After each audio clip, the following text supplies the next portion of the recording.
I drove past 3 red lights without noticing, and the only thing that stopped me from a fourth was a school bus.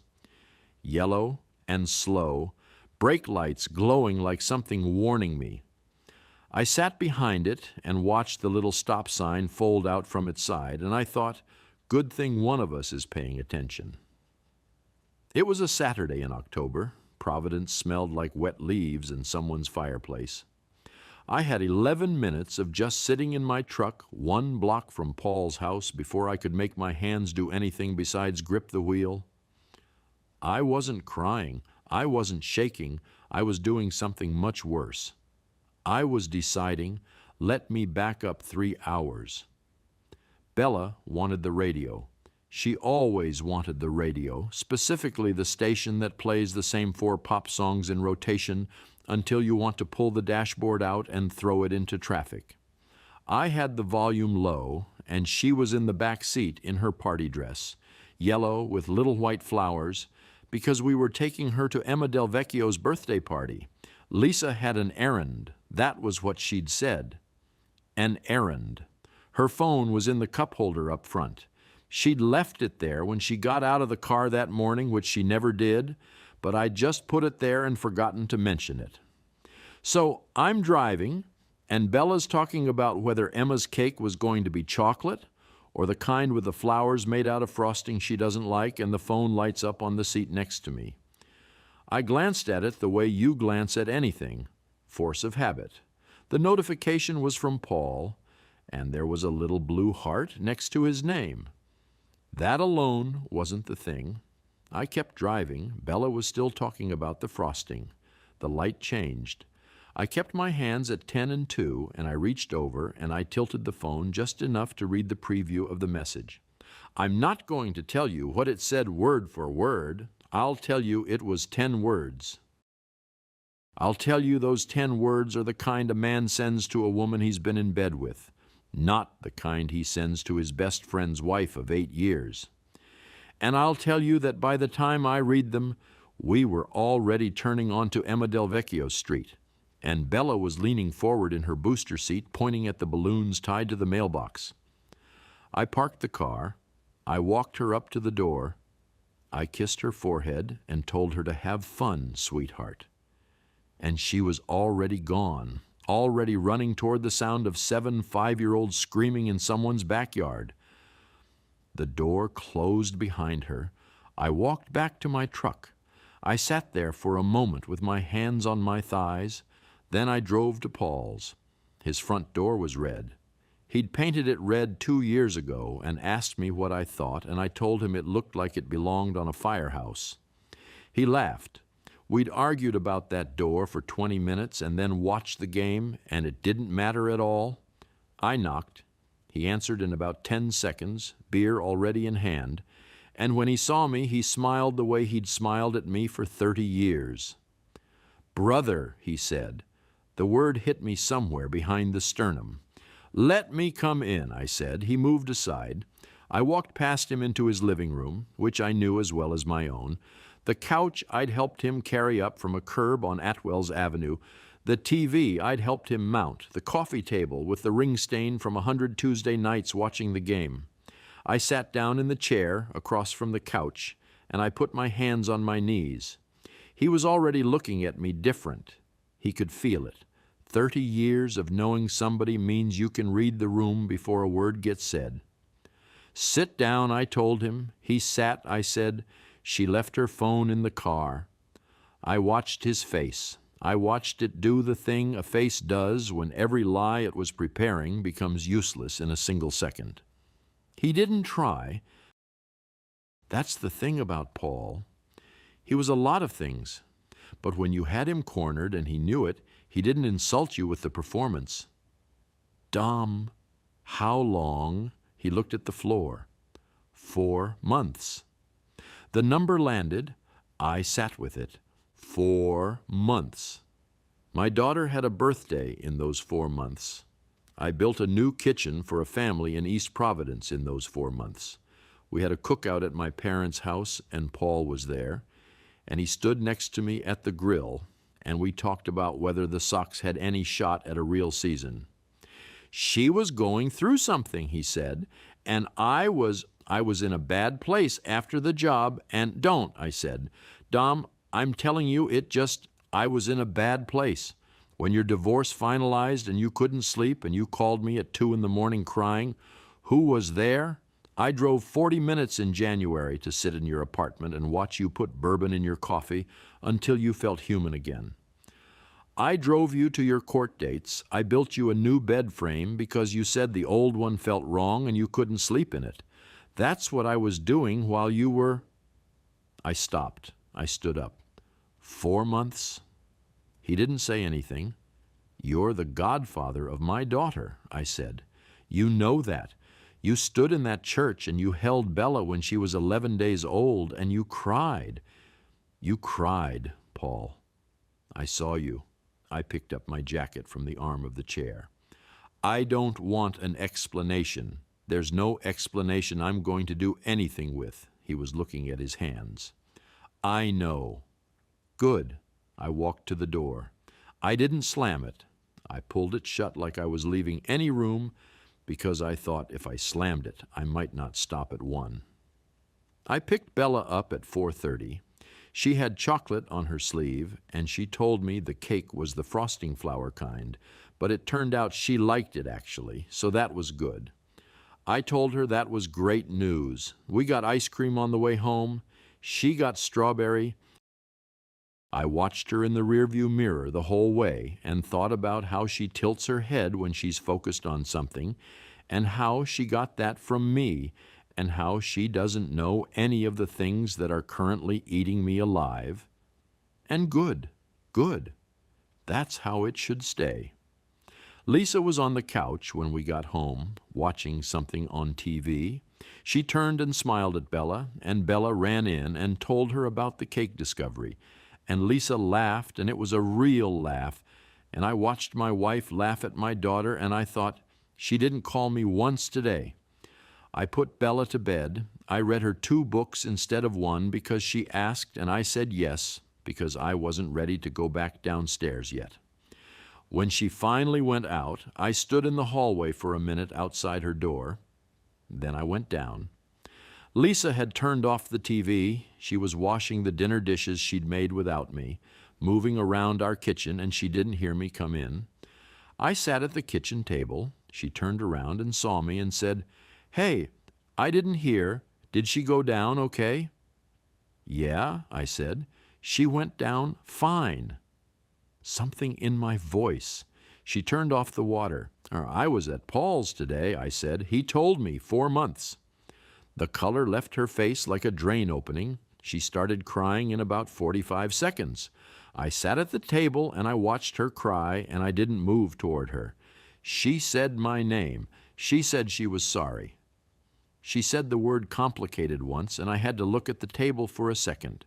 120 days, I said. That's not complicated. That's a decision made repeatedly over 120 days. "Dom, please, Bella's upstairs." I said it quietly. "I'm not going to make noise, but I want you to understand that I'm not confused about what happened. I'm not going to be talked into being confused about it. She cried. She said things. I let her say them. I didn't respond to most of them because they weren't the kind of things you respond to. They were the kind you absorb and carry later when you're alone. That night I went to my workshop, which is a converted garage off the back of the house, and I lay down on the couch I built 3 summers ago from white oak and leather I sourced from a place in New Hampshire. I looked at the ceiling. I didn't sleep. I made a list in my head of everything I was going to need to do in order, 1 step at a time. A bad cut, my father always said, you can fix if you catch it early enough, but you have to actually make the cut. You can't just stand there with the saw in your hand. 2 days later, I drove to my parents' house in Cranston. My mother was at her book club. I sat at the kitchen table where I used to do my homework, and my father made us both coffee without asking if I wanted any. He's 67 years old, and he's been a carpenter since before I was born. And he has a way of sitting across a table from you that makes it very clear he's not going anywhere. I told him everything. He didn't say a word. He just sat there with his big hands around his mug and listened, and when I finished he looked at me for a moment and said, "What do you want from me?" I told him I didn't want advice. He nodded once. "I want you to go to Donna Navarro," I said. "Tell her what her son did, not me, you. If it comes from me, it looks like rage. Coming from you, it's just the truth." He looked at me for a long moment. "You sure?" "I'm sure." He went that evening. I don't know exactly what happened in that conversation. I never asked, and he never offered. Some things are better handled behind a closed door by people who understand each other.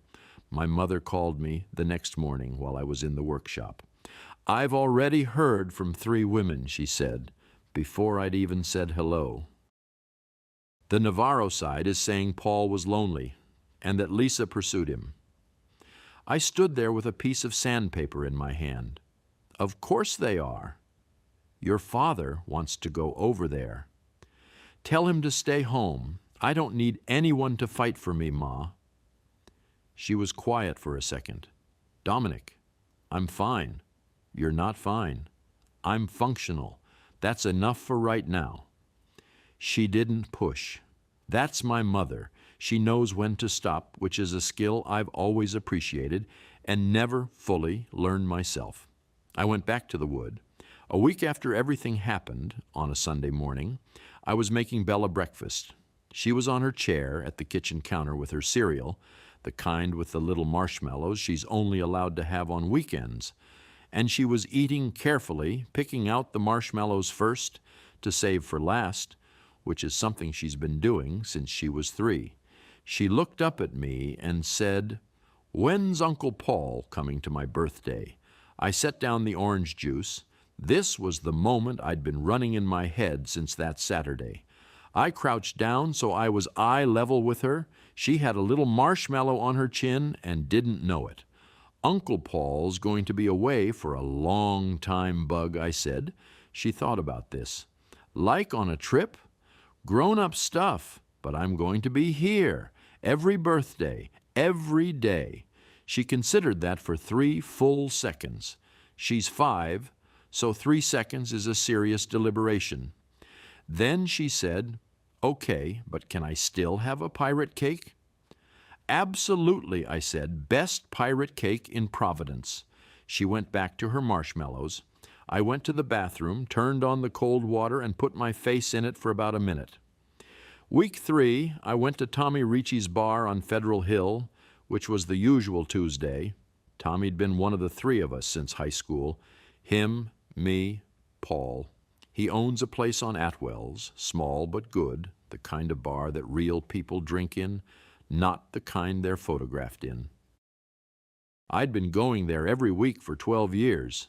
He was nervous when I walked in. I could see it in how he moved behind the bar. I sat on my usual stool.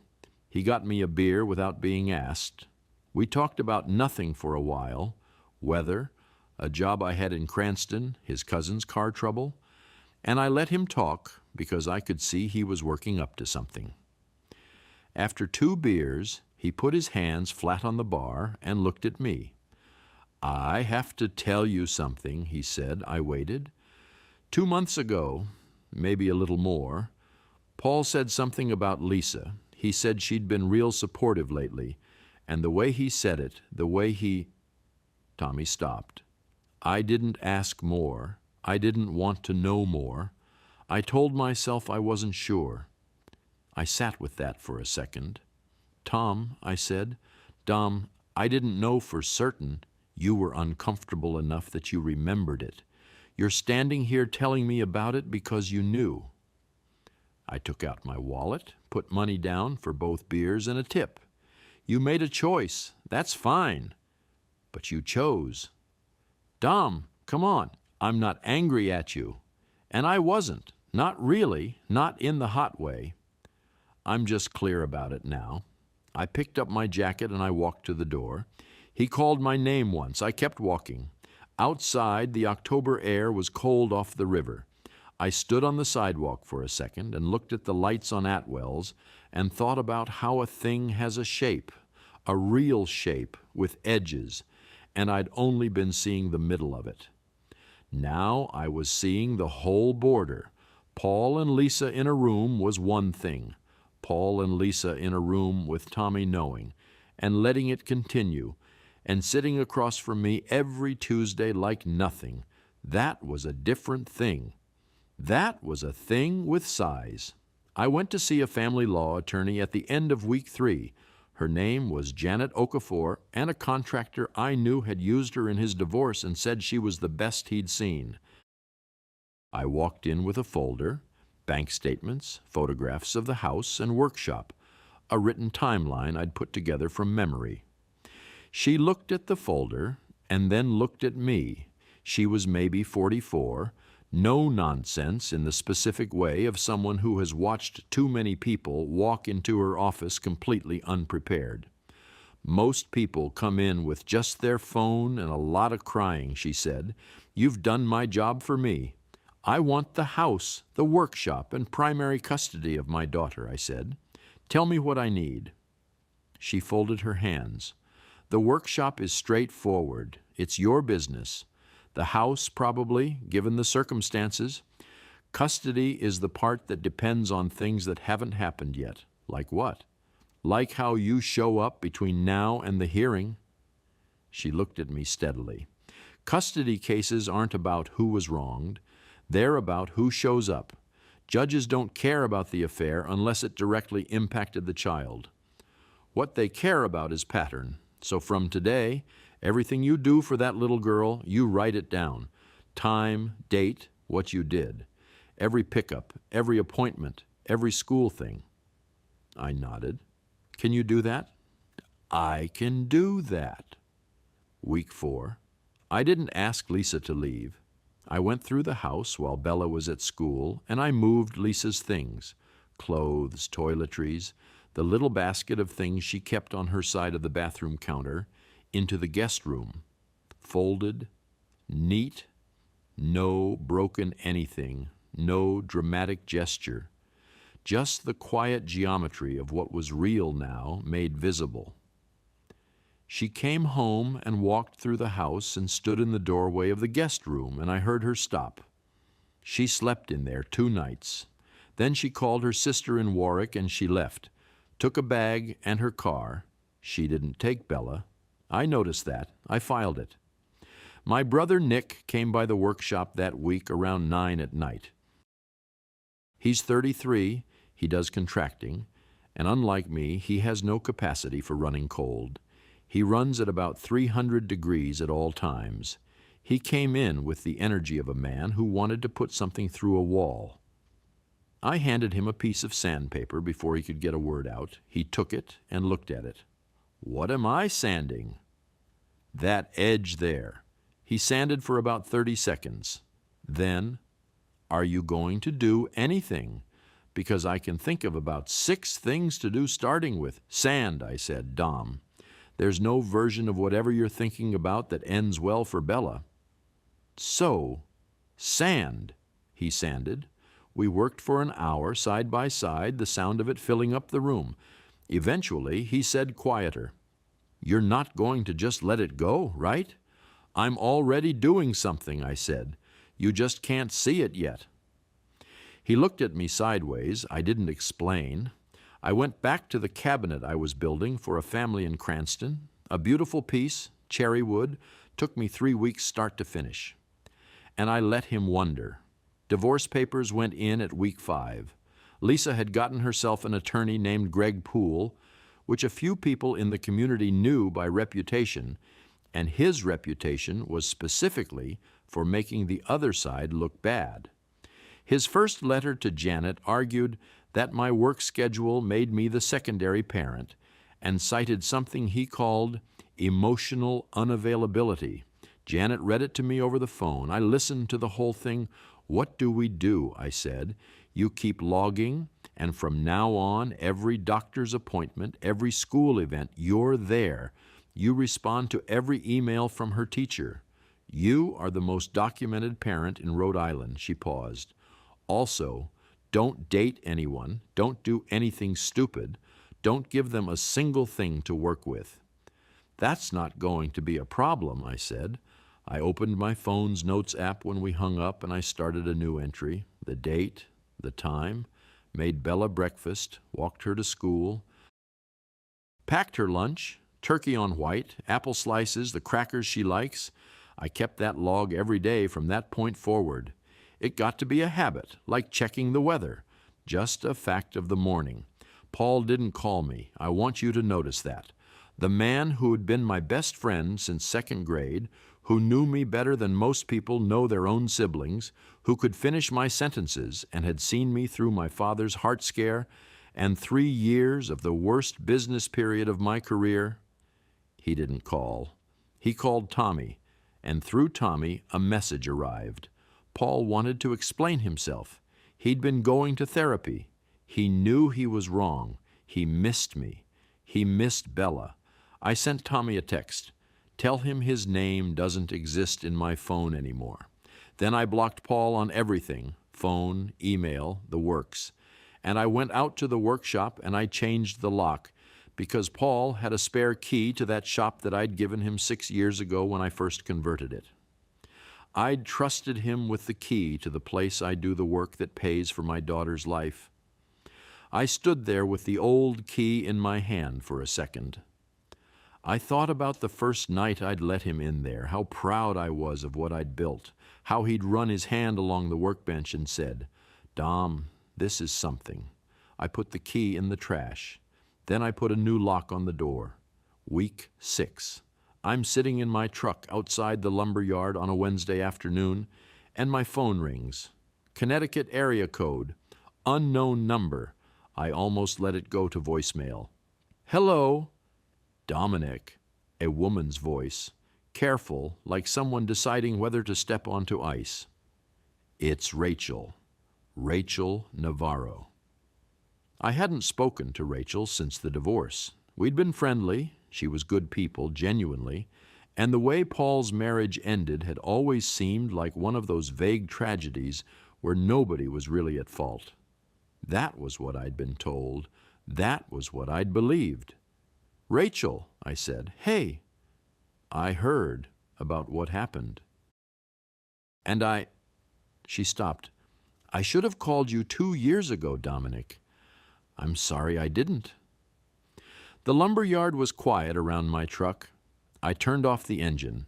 She told me that Paul's marriage to her hadn't ended because they'd grown apart. It ended because she found messages on his laptop between Paul and a woman from his gym. She'd confronted him. He'd denied it. Eventually, the lie ran out of road. The divorce had been framed publicly as mutual, to keep things clean, to protect everyone's feelings, and specifically, she said, to protect the version of Paul that Dominic Ferraro believed in. I sat in the parking lot and I let that land. "He did this before," I said, not a question. "Yes." "He called me when that marriage fell apart," I said. "I drove to him in January at 2 a.m. I sat with him while I stopped. He knew, and he sat there, and he—" "I know," she said. "I'm sorry. I thought about calling so many times." I asked her one question. "Does Danny know?" Her son, 8 years old. Her voice went quiet. "He's 8.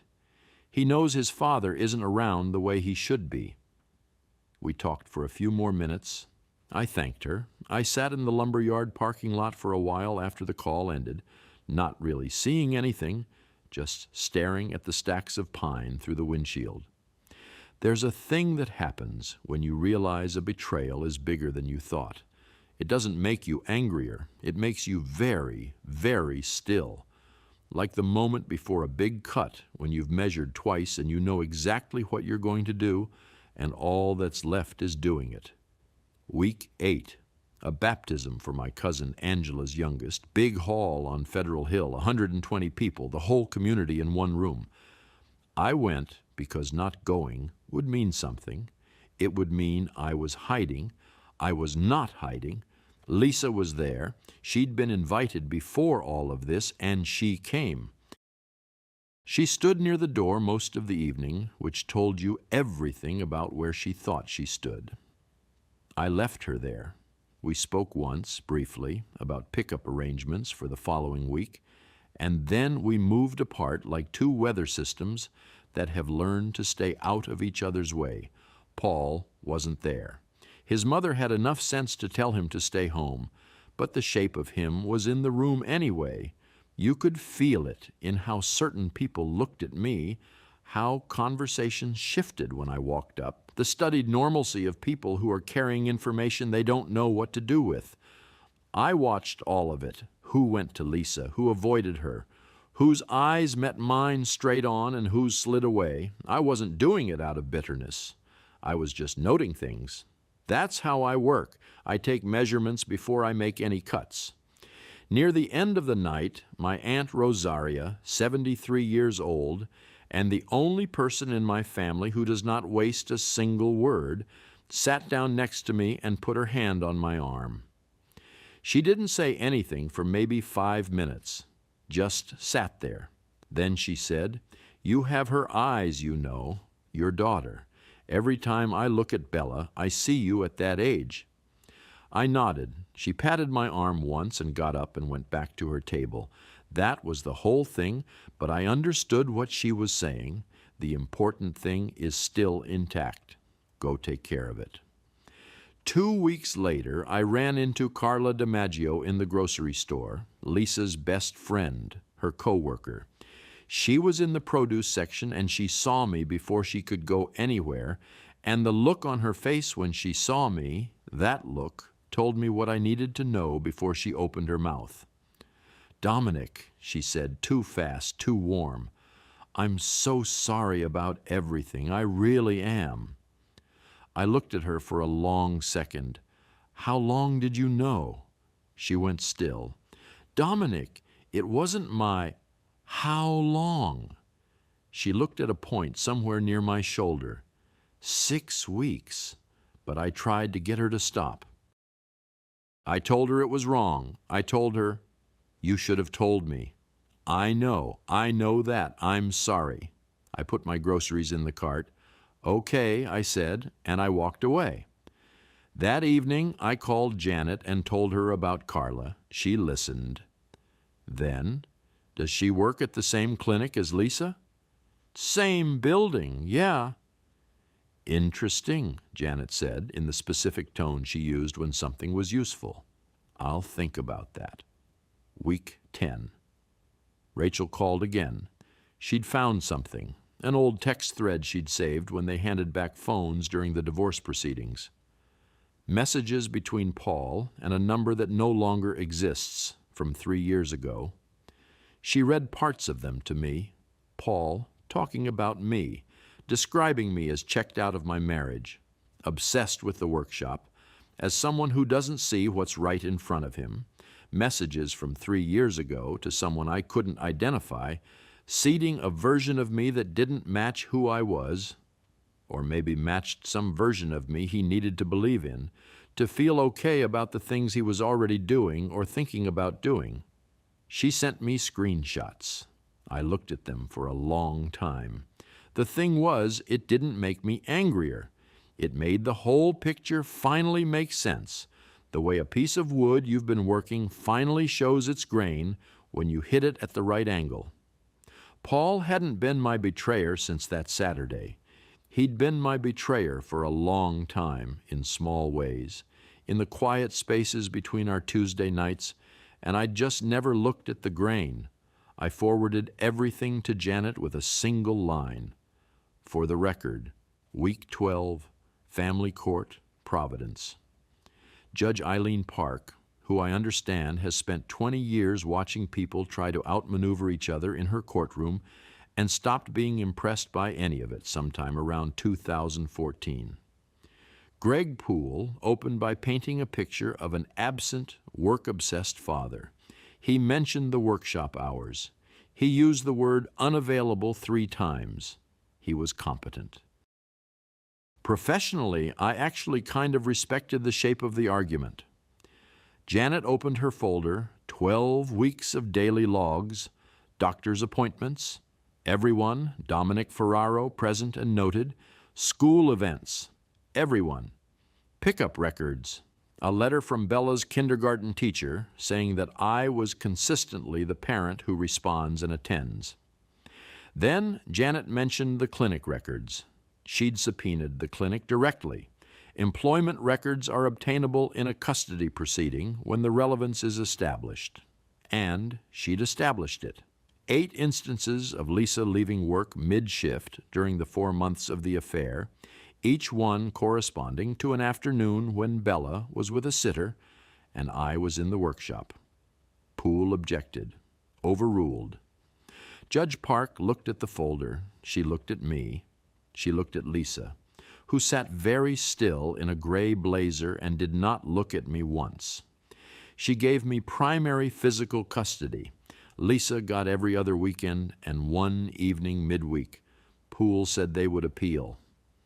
Judge Park looked at him over her glasses. She didn't say anything. She didn't have to. I walked out of that courthouse and stood on the steps, and it was cold and gray, and I called my father. He answered on the second ring. "Well," he said. "Bella stays with me," I said. He was quiet for a second. "Good," he said. "Come for dinner Sunday." The thing about Janet subpoenaing Carla DiMaggio is that nobody engineered it. Janet needed to establish the affair's timeline for the custody case. Carla was the one person who could confirm exactly when it started and how long it went on. Carla got subpoenaed. Carla took the oath. Carla told the truth, because she's not a fool, and lying under oath over someone else's mess is a thing only a fool does. And then the veterinary clinic's office manager, upon learning that a custody case had revealed that 2 employees had been conducting and covering up an affair partly during work hours, one of whom had been clocking out early to facilitate said affair, opened an HR review. Lisa was placed on administrative leave pending the outcome. I didn't call anyone. I didn't write any letters. I told my attorney the truth, and the truth moved through the legal process the way water moves through a house when there's a leak. It finds every crack, and it doesn't stop until it runs out of places to go. Paul, I want to tell you about Paul, because this part matters. Paul had been trying to put himself back together professionally after losing his job. He was doing construction management, freelancing, relying on referrals from people in the Federal Hill community, which is a small world. Half those referrals ran through people who knew me, worked with me, had shaken my hand on a job. Over 4 weeks, I had quiet conversations with 3 contractors I trusted, not at bars, not on the phone, in their offices, in person, the way you talk to someone when you want them to understand that you're serious. I told them what happened. I used the word Godfather once, specifically, deliberately, because I wanted them to understand the full picture. I want to be straight with you here because I've been straight about everything else. I knew what I was doing.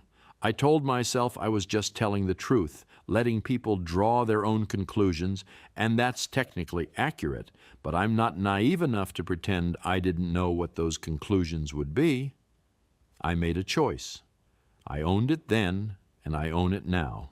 The only difference between me and someone who makes noise about it is that I did it quietly, and I don't feel the need to dress it up as something it wasn't.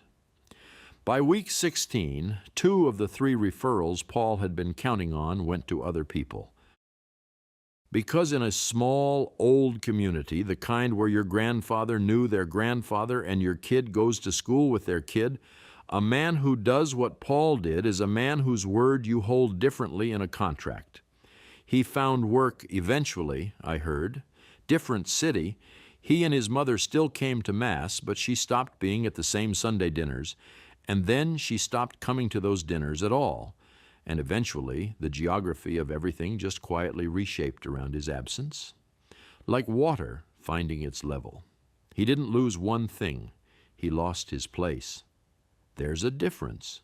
One you can get back, the other you can't. Week 17. Nick and I were at a different bar, not Tommy's, somewhere on the east side, new to both of us, which was the point. He'd been checking in on me every week, showing up at the workshop with food from our mother, doing what brothers do. "You ever going to talk to Tommy again?" he asked. I thought about it. Maybe. "Not yet. And Lisa, when it involves Bella, that's the boundary." He turned his beer glass in his hands. "And Paul?" I didn't answer for a second. I took a drink. I looked at the bar. "Paul is somebody I used to know," I said. "It's like he died." Nick looked at me. "Does that feel okay to say?" "No," I said. "That's how I know it's true." He nodded. We sat there for a while without talking, which is what you do with someone you don't have to perform for. The last thing I want to tell you is about a Saturday morning in late October. I was in the workshop. Bella was on her stool. I built it for her 2 summers ago, 2 feet high. Her name burned into the seat in small letters because she specifically requested that she stood over my shoulder while I did it and told me exactly how she wanted the letters. She was helping me, which meant she was stationed at the toolbox ready to hand me whatever I needed. She didn't know the names of most of the tools yet. "Okay, Bug," I said. "I need the chisel." She looked into the toolbox very seriously. She picked up the chisel and handed it to me and said, "Here's the pointy thing." "Perfect," I said. "Thank you." "You're welcome," she said, in the very formal tone she uses when she's being a professional. Through the window, I could see the oak in the backyard, half bare, the leaves going in the wind. It was a cold October morning, and the light was good, that flat, clean October light that makes everything look exactly like what it is. My father used to say, "The wood always remembers. A bad cut, a bent grain, a place where you forced something that didn't want to go. The wood carries it. You can cover it, you can sand it down, but it's there. I made my cut. It was clean." Bella handed me the next tool without me asking. She'd been watching. She was learning.